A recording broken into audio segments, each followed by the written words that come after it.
Hello friends, welcome to Pushpa's kitchen. நம்ம கிச்சனில் இன்றைக்கி சொரைக்காயை வச்சு ஒரு அருமையான உரப்படை தாங்க செய்ய போகிறோம். இது அவ்வளவு சாஃப்டாக இருக்குங்க சாப்பிட்றதுக்கு. சொரைக்காயை நம்ம வெயில் காலத்தில் அதிகமாக உடம்புக்கு சேர்த்துக்கணும். நம்ம இன்றைக்கி சொரைக்காயை வச்சு உரப்படை எப்படி செய்கிறதுன்னு பார்க்கலாம். 1 டம்ளர் புழுங்கலரிசி எடுத்துக்கோங்க. ஒரு பாத்திரத்தில் 1 டம்ளர் புழுங்கலரிசி 2 முறை கழுவிட்டு கொஞ்சமாக தண்ணி ஊற்றி ஊற வச்சுருங்க. இப்போ வேறு ஒரு பாத்திரத்தில் 1 கப் துவரம்பருப்பு. இது ரேஷனில் வாங்கின துவரம்பருப்பு தான். இந்த மாதிரி அடை செய்கிறதுக்கு ரேஷனில் வாங்கின துவரம்பருப்பு சேர்த்துக்கோங்க. 1 கப் துவரம்பருப்பு, 1 கப் கடலைப்பருப்பு. இதையும் 2 முறை வாஷ் பண்ணிவிட்டு தண்ணி ஊற்றி ஊற வச்சுக்கோங்க. இதில் 5 வரமிளகாயும் சேர்த்துக்கோங்க. ஒரு 4 மணி நேரம் ஊறினா போதும்.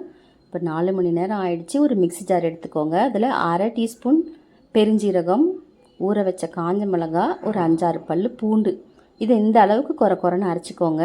இப்போ இது கூட நம்ம ஊற வச்ச பருப்பு சேர்த்து இதையும் இதை மாதிரி குறைன்னு அரைச்சிக்கணும். நைஸாக அரைக்கக்கூடாது. இந்த மாதிரி ஒன்றும் பாதியமாக அரைச்சிக்கணும். இப்போ இதை வேறு ஒரு பாத்திரத்தில் மாற்றிக்கலாம்.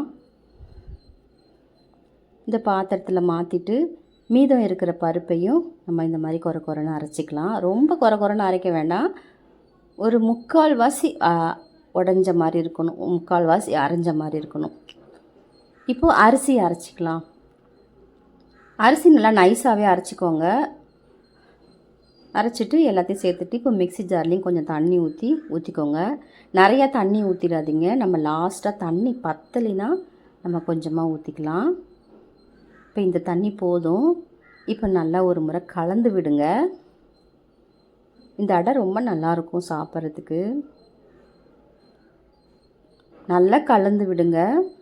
இப்போ இது கூட நம்ம ஒரு 1/4 டீஸ்பூனுக்கு மஞ்சள்தூள் சேர்த்துக்கலாம். ஒரு 1/4 டீஸ்பூன் மட்டும் மஞ்சள்தூள் சேர்த்துட்டு ஒரே ஒரு டீஸ்பூன் கல் உப்பு சேர்த்துக்குவாங்க. உப்பு பத்தலைன்னா லாஸ்ட்டாக கூட சேர்த்துக்கலாம். இப்போ நம்ம நிறைய போட வேணாம். இப்போ நல்லா கலந்துட்டு இதை அப்படியே வச்சிடுங்க. இப்போ நம்ம வெங்காயம், சொரைக்காய் இதெல்லாம் கட் பண்ணி வச்சுக்கலாம். இது அப்படியே ரெஸ்ட்டில் இருக்கட்டும். இந்த மாதிரி சொரைக்காயை இந்த மாதிரி சீவிக்கோங்க. தேங்காயை இந்த அளவுக்கு தேங்காய் எடுத்துக்கோங்க. இதையும் நல்லா துருவி வச்சுக்கோங்க.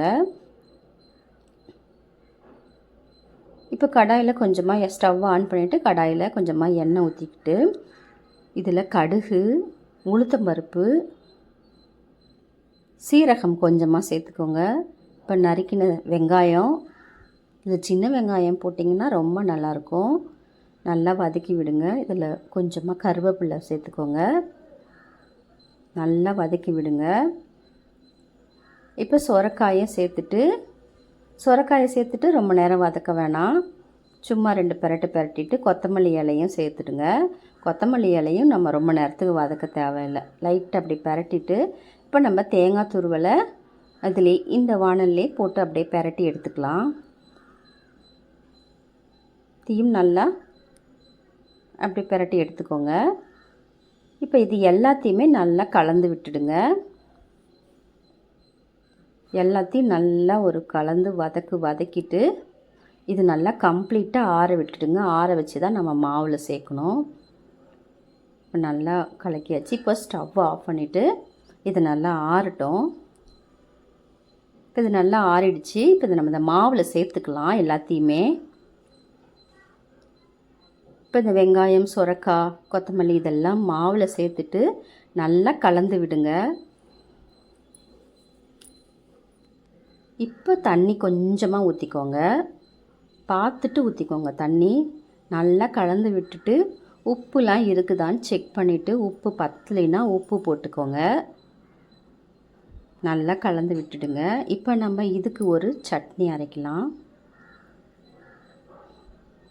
இது நல்லா கலந்துட்டு இது அப்படியே இருக்கட்டும். நம்ம சட்னி அரைச்சிட்டு நம்ம இந்த அடையை சுடலாம்.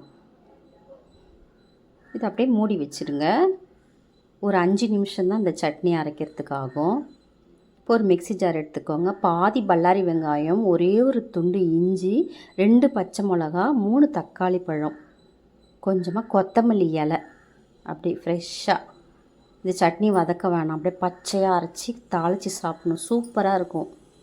இப்போ இதை ஒரு சுற்றி எடுத்துகிட்டு வரலாம் மிக்ஸி ஜாரில். இப்போ இந்த அளவுக்கு அரைஞ்சதுக்கப்புறம் கொஞ்சமாக புளியும் கொஞ்சம் உப்பு சேர்த்து இதையும் அரைச்சிக்கிட்டு வந்துடலாம். ரொம்ப ஃபைனாக அரைக்க வேணாம், ஓரளவுக்கு கொரகொரப்பாக இருந்தால் போதும். இப்போ இது கிண்ணத்தில் மாற்றிட்டு இதுக்கு ஒரு தாளிப்பு, கடுகு, உளுத்தம்பருப்பு, கடலைப்பருப்பு இதெல்லாம் போட்டு தாளிச்சிக்கோங்க. ஒரு காஞ்ச மிளகா, கருவேப்பிலெல்லாம் போட்டு தாளிச்சிட்டு சட்னி ரெடியாக இருக்குது. இப்போ அடையை ஊற்றிடலாம்.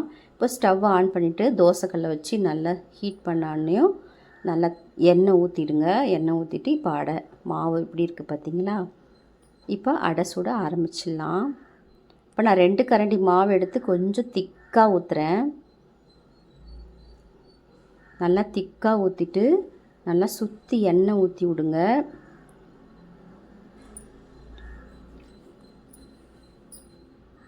நடுப்புறெல்லாம் கொஞ்சம் எண்ணெய் ஊற்றணும், அப்போ தானே கொஞ்சம் நல்லா வேகும் இந்த அடை. ஏன்னா நம்ம சொரைக்காயெல்லாம் சேர்த்துருக்கோம்ல, அதனால் நல்லா வேகும். நல்லா 2 பக்கமும் நல்லா திருப்பி போட்டு மீடியம் ஃப்ளேமில் வச்சுட்டு வேக வைங்க. நம்ம தீ அதிகமாக வச்சிங்கன்னா அடை கருப்பாக கருகிடும், அந்த டேஸ்ட்டு வராது. அதனால் மீடியம் ஃப்ளேமில் வச்சுக்கிட்டே கொஞ்சம் மிதமான தீயிலேயே நல்லா போட்டு பரட்டி எடுங்க. சூப்பராக இருக்கும் அந்த அடை. பார்த்திங்களா எப்படி இருக்குதுன்னு? இப்போது ஒரு கரண்டி மாவு எடுத்து மெலிசாக ஊற்றிக்கிறேன். இதை நீங்கள் மெலிசாவும் கொஞ்சம் தண்ணி ஊற்றி மெலிசாக தோசை மாதிரியும் ஊற்றலாம், மொத்தமாக சுட்டு அடை மாதிரியும் செய்யலாங்க. இதுவும் நல்லா அழகாக வந்துடுச்சு பாருங்கள். இப்போ நல்லா பரட்டி போடுங்க. இப்போ நம்ம சட்னி வச்சு சாப்பிட ஆரம்பிச்சிடலாம். சூப்பரான சொரக்காய் அடை ரெடி ஆகிடுச்சி. உரப்படை ரொம்ப நல்லாயிருக்குங்க இந்த அடை. எப்படியும் நல்லா சாப்பிட்றவங்க 10 அடை கூட சாப்பிடுவாங்க. சட்னியோடு வச்சு சாப்பிட்றதுக்கு அவ்வளோ சூப்பராக இருக்கும். ஓகே ஃப்ரெண்ட்ஸ், நம்ம சேனலுக்கு சப்போர்ட் பண்ணுங்கள், சப்ஸ்கிரைப் பண்ணுங்கள், ஷேர் பண்ணுங்கள், கமெண்ட் பண்ணுங்கள். மறக்காமல் சப்ஸ்கிரைப் பண்ணுங்கள் ஃப்ரெண்ட்ஸ். தேங்க்யூ. எவ்வளோ சாஃப்டாக இருக்குது இந்த அடை. எங்கள் வீட்டில் உடனே காலி ஆயிடுச்சு. இந்த மாவு அரைச்ச உடனே காலி ஆயிடுச்சு. புஷ்பா கிச்சனை மறக்காமல் சப்ஸ்கிரைப் பண்ணிவிடுங்க, சப்போர்ட் பண்ணுங்கள், லைக் பண்ணுங்கள், ஷேர் பண்ணுங்கள், கமெண்ட் பண்ணுங்கள். பாய் பாய்.